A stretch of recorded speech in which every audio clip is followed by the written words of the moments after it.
In today's video, I'm going to teach you how to fix the issue of a text link, starting a new paragraph in Webflow.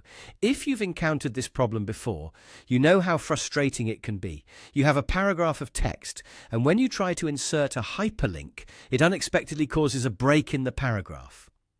Instead of seamlessly integrating the link inside your text, it splits the paragraph into two separate parts, which isn't at all what we want.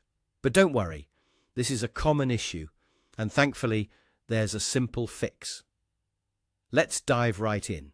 First off, you'll want to select the text link that's causing the trouble. Click on the specific link right there in your paragraph. Once you've got that selected, we're going to take a visit to the Style Settings panel.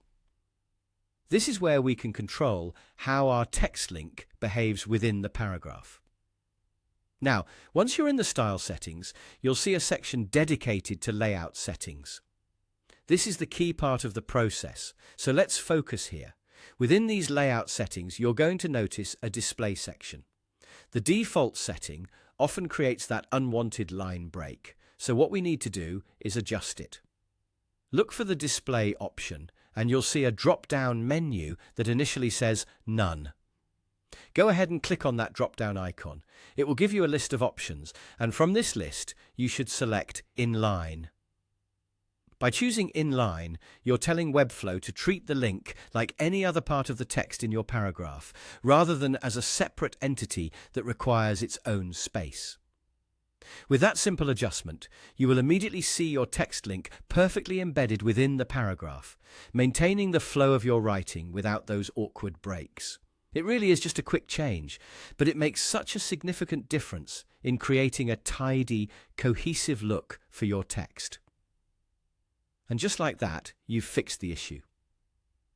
Your paragraph now reads smoothly with the link nicely integrated into the rest of your content. Adding inline links is a small detail, but it can greatly enhance the readability and professionalism of your web content. That's all there is to it. With this simple trick, your paragraphs and links will always look neat and polished in Webflow. I hope this has been helpful and that you feel more confident in handling text links in your future Webflow projects. Thanks for watching and happy designing!